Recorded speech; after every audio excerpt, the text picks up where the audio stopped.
3, Bapak Ganjar Pranowo dan Bapak Mahfud MD. Kami undang ke atas panggung pasangan calon nomor urut 3. Ini dari Capres nomor 23 tentang korupsi, pemberantasan korupsi.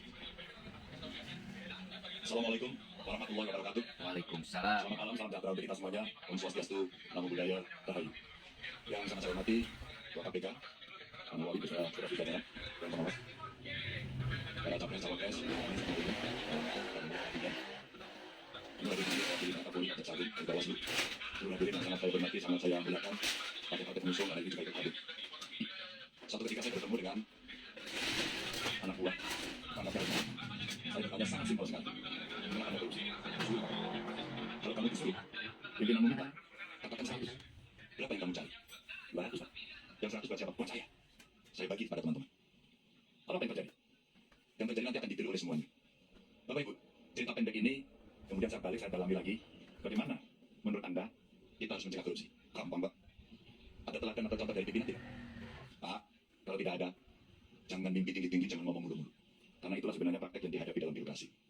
Bapak Ibu sekalian, kejadian itu kira-kira di tahun 2014.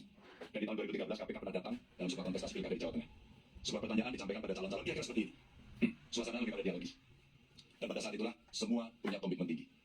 Maka sebenarnya kita tunggu adalah bagaimana praktek itu berjalan. Maka Bapak Ibu yang sangat saya hormati, saya senang hari ini saya bisa bersama Pak Mahfud. Saya punya beberapa slide yang bisa saya ceritakan. Pada saat saya bertemu dengan pengusaha, awalnya terjadi cerita atau rumor bahwa ya kalau Pak Ganjar dengan Pak Mahfud jangan-jangan ini dilibat semuanya. Lalu mengkonfirmasi pada para pengusaha, benarkah kejadian itu, benarkah perasaan itu yang Anda rasakan? Tidak, Pak.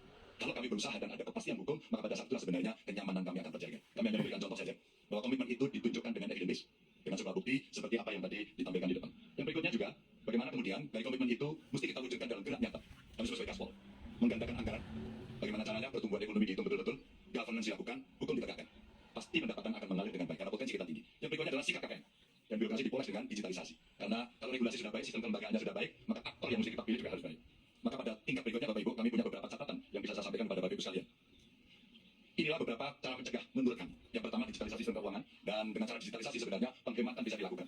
Transaksi tunai itu sulit untuk dilacak, maka mesti ada pembatasan. Kalau tidak salah yang 100 juta itu mesti menjadi komitmen. E-budgeting, e-branding untuk transparansi dalam birokrasi menjadi sebuah kewajiban. Dan tentu saja transparansi anggaran, transaksi yang jelas asal usulnya, serta anggaran yang benar-benar harus sampai pelaksana mesti dikontrol dari pemimpin tertinggi. Dan itulah dashboard yang dibutuhkan setiap hari untuk pemimpin melihat, memimpin pemberantasan korupsi secara langsung.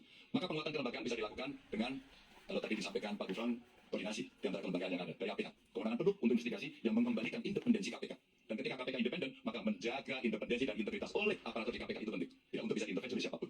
Kejaksaan kepolisian juga bisa mendorong transparansi proses untuk masyarakat dan penegakan hukum yang bebas dari intimidasi. Dan tentu saja instrumen LHKPN. Bapak Ibu, LHKPN bukan cerita yang sulit. Kami di ruangan ini pernah bersama-sama dengan DPRD pada saat itu mendapatkan penghargaan. Karena ketika macet ternyata kuncinya gampang. Undang KPN, suruh ngisi saat itu, selesai semuanya. Dan inilah pola-pola yang kita lakukan ketika koordinasi, supervisi, dan pencegahan kita lakukan. Melibatkan pemerintah dan KPK dan dunia usaha termasuk dunia pendidikan adalah cara pencegahan yang bagus. Dan penguatan LHKPN itu didorong dengan memperkuat sistem whistleblowing dari masyarakat yang dijamin kerahasiaannya dan tentu dengan anonim dan evidence yang memang betul-betul terjadi. Bapak Ibu, regulasi yang punya efek jerah ini betul-betul mesti didorong agar konflik kepentingan bisa kita jaga untuk tidak terjadi adanya konflik itu. Dan tentu saja menegakkan kode etik, lalu mengawasi kekayaan yang tidak sesuai dengan profil tadi di LHKPN dan meminimalisasi rangkap jabatan. Dan lalu itu tidak jelas ditanda efeknya dalam miskin koruptor. Saya kira Nusa Kambangan tempat terbaik untuk itu. Dan Bapak Ibu, wajib pengenaan tambahan pasal terkait dengan TPPU dan pengesahan RUU perampasan aset. Inilah respon yang bisa kita berikan dengan cara yang cukup gamblang. Bapak Ibu sekalian, sekali lagi, komitmen ini bisa berjalan kalau ada contoh. Maka sinergi antar lembaga menjadi penting. Kenapa TNI menjadi penting? Kita melihat yang illegal ekonomi, termasuk dari tambang-tambang ilegal, apalagi yang di perbatasan, rasanya penegak hukum perlu dibantu. Karena situasi yang sulit, yang kadang-kadang mereka di backup oleh kekuatan-kekuatan yang luar biasa, maka tindakan luar biasa juga harus bisa dilakukan tanpa itu tidak akan berjalan. Peningkatan transparansi untuk penanganan kasus korupsi sehingga orang tahu sampai di mana berjalan atau tidak, dan mempererat koordinasi antar penegak hukum yang tadi disampaikan. Termasuk cross-check berkala anggaran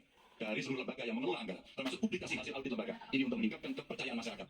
Apapun dalam pemerintahan dan kekuasaan, kepercayaan adalah nomor satu. Kalau tidak merosot, KPK sendiri mengakui itu. Inilah ribon yang mesti kita lakukan karena penanganan korupsi bukan hanya tanggung jawab KPK, tapi tanggung jawab kita semua. Dan APH serta inspektorat inilah yang mesti meningkatkan surveillance kegiatan transaksi sehingga PPATK juga menjadi kontributor yang penting, serta penekanan dan penalti anti korupsi untuk inspektorat. Bapak Ibu, cerita-cerita inilah yang kemudian bisa kita berikan untuk memberikan kepada masyarakat keyakinan apa yang mesti kita kerjakan agar kita bisa melakukan itu dengan baik. Dan itulah nilai yang mesti kita dorong. Kita taat pada Tuhan, kita patuh pada hukum, dan kita setia pada rakyat. Terima kasih. Wassalamualaikum warahmatullahi wabarakatuh. Waalaikumsalam warahmatullahi wabarakatuh. Itulah Terima kasih dari Bapak Capres Ganjar nomor Pranowo dan 23. Bapak Mahfud MD yang telah menyampaikan respon dan komitmen anti korupsinya. Kami silakan untuk kembali ke tempat duduk.